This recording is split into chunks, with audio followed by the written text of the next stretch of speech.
नमस्कार, आप देख रहे हैं सिटी तहलका। मैं हूं जितेंद्र अहलावत और अब वक्त हो चला है कोरोना अपडेट्स का। और फिलहाल यदि बात की जाए तो जहां कोरोना अपनी पकड़ बनाता जा रहा है तो वहीं दूसरी तरफ मौत के आंकड़े खौफनाक होते जा रहे हैं।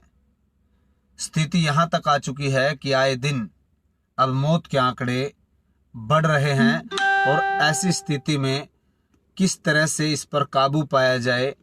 जहां सरकार गाइडलाइन बना रही है वहीं आमजन इसे हल्के में ले रहा है और स्थिति यह है फिलहाल अब आंकड़े दिन प्रतिदिन बढ़ते जा रहे हैं।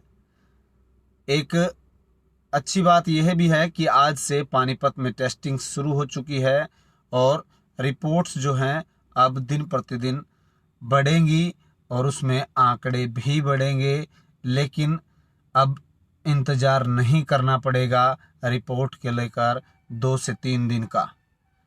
फिलहाल आज सीएमओ द्वारा विजिट किया गया एनसी कॉलेज में। वहाँ पर जो है अब खानपुर की बजाय यहाँ पर उनकी रिपोर्ट तैयार की जाएगी।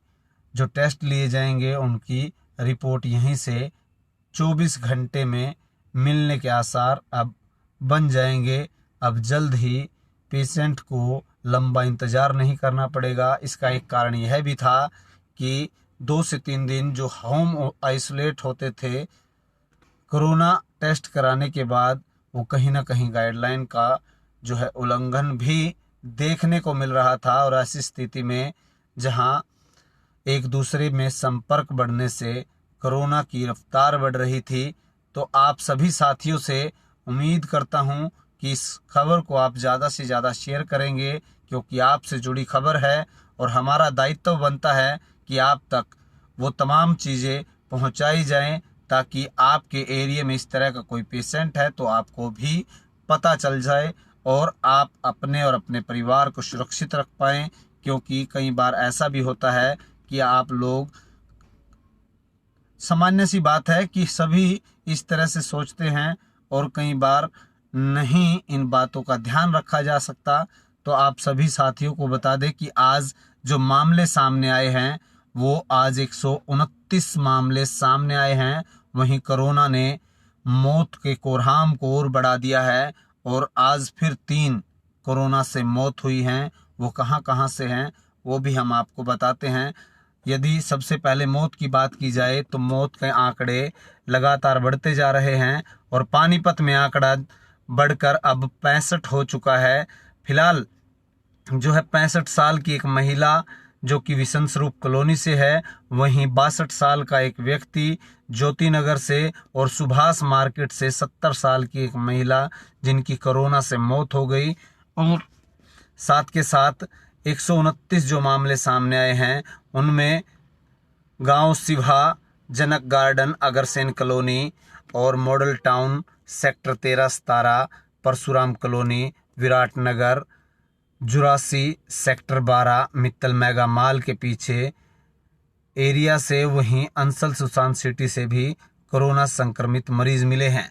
वहीं बात की जाए रामनगर, नारायणा, नूरवाला, सब्जी मंडी, गीता कॉलोनी, तहसील कैंप, ज्योति नगर, उताउलपुर, अपनी भाषा में कहे तो उतालापुर और बापोली, झटीपुर, बुढ़श्याम, उर्लाना कला, इदियाना, कावड़ी, NHBC, वधावाराम कॉलोनी, गंगापुरी रोड, नई अनाज मंडी, संभाल का, पंचवटी, अमर भवन चौक, वीर भवन चुंगी, महाजन वाली गली, TDI सिटी, इंसार बाजार, नूरपुर, विकास नगर, RK पुरम, ददलाना, जो कि विधानसभा पानीपत ग्रामीण का आखिरी गांव पड़ता है, रिफाइनरी के पास, नारा, ये इसराना का आखिरी गांव और सफ़ीदों से लगता गांव, हरी सिंह कॉलोनी, देशराज कॉलोनी, पटेल नगर,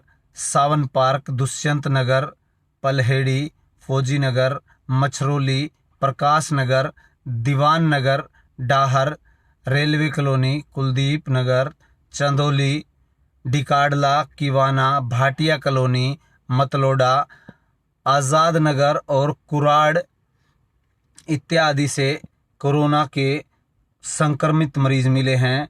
ये लगातार अब शहर की बजाय ग्रामीण क्षेत्र में भी कोरोना के संक्रमित मरीजों की संख्या दिन प्रतिदिन बढ़ती जा रही है। और ऐसी स्थिति में आप समझ सकते हैं कि कोरोना अब अनियंत्रित हो चुका है और इसको लेकर हमें प्रयास करने चाहिए और हमें खुद को जागरूक करते हुए एक दूसरे अपने आस पड़ोस को इन बातों का ध्यान रखने के लिए, क्योंकि अक्सर ऐसा होता है कि जब हम अपने तक सीमित रखते हैं और आस पड़ोस को, क्योंकि स्वाभाविक सी बात है कि आस पड़ोस के लोग संपर्क में आते हैं और संपर्क में आने के बाद पता ही नहीं चलता कि वह कब संक्रमित हो जाते हैं। तो ऐसी स्थिति को हमें काफ़ी समझना चाहिए और समझबूझ के साथ आगे बढ़ना चाहिए। आप सभी साथियों से भी हमारा आग्रह है कि आप इस कोविड की चैन को तोड़ने के लिए जागरूक करें, क्योंकि अब गाइडलाइन से नहीं, खुद से कोरोना को जड़ से ख़त्म करना होगा ऐसी स्थिति से।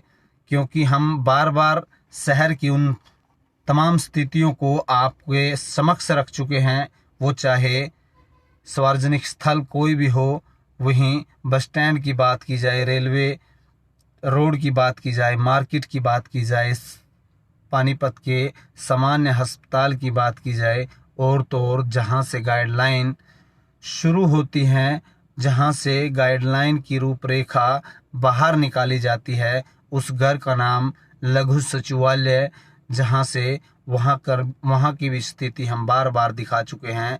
इस तरह से कोरोना संक्रमण लगातार तेजी से फैल रहा है और इसको हम कैसे ख़त्म कर सकते हैं वो आप भली भांति जानते हैं। इस बारे में विचार और तर्क वितर्क हम समय समय पर आपको भी देते हैं और आप इस बात को लेकर काफ़ी जागरूक भी हैं।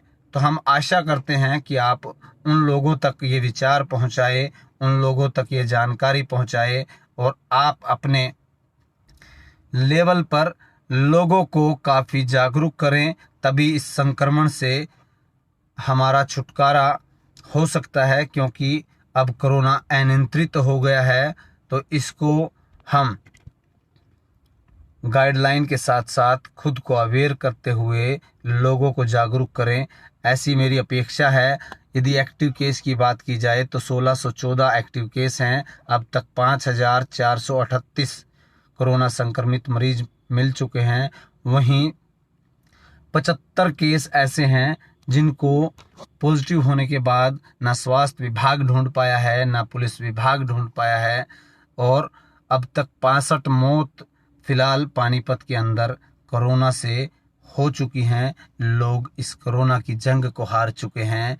और साथ के साथ अब बेहद ही चौंकाने वाला एक यह भी मामला सामने आया है कि अब कोरोना से 65 में से लगभग 20 के करीब 30 या 35 या इससे कम की उम्र के लोग कोरोना से जान गंवा चुके हैं। ये बेहद ही समझने का हमारा प्रयास रहना चाहिए, क्योंकि अक्सर यह कहा जाता था कि डॉक्टरों की ये बात सुनते थे कि यह गंभीर बीमारी किसी को हो तो उसके साथ यह अटैक करता है और उनकी आमतौर पर मृत्यु हो जाती है। लेकिन फिलहाल इस बात को हमें अपने ऊपर लेकर चलना चाहिए कि कहीं ना कहीं हर घर में बुजुर्ग भी हैं और बच्चे भी, और उनको बचाना, उनको इसके प्रति जागरूक करना, क्योंकि बच्चे के अंदर बचपना होता है और इस स्थिति से वह अवगत नहीं होता, तो हमें उनको समझाना चाहिए। फिलहाल स्कूल बंद हैं, अन्य जो है शैक्षणिक संस्थान बंद हैं, तो जिसको लेकर बच्चा घर पर रहता है, घर से बाहर खेलता भी है। और आमतौर पर देखा जाता है कि परिवार से ज़्यादा फिलहाल बच्चे अपने शिक्षक, अपने गुरु की बात मानते हैं, लेकिन फिलहाल उनका अभाव है। इसलिए माता पिता गुरु का दर्जा लेते हुए उन लोगों को पढ़ाई के साथ साथ इन बातों का भी ध्यान दिलाए, ऐसी हमारी अपेक्षा है। लगातार हमारा प्रयास यही रहता है कि आप तक वो जानकारी पहुंचाई जाए। तो आप हमारे साथ जुड़े, आप लोगों का बहुत बहुत धन्यवाद। और ऐसी तमाम बातों को लेकर हम फिर से सिटी तहलका के माध्यम से आप तक जानकारी पहुंचाते रहेंगे। लगातार बने रहे सिटी तहलका के साथ। नमस्कार।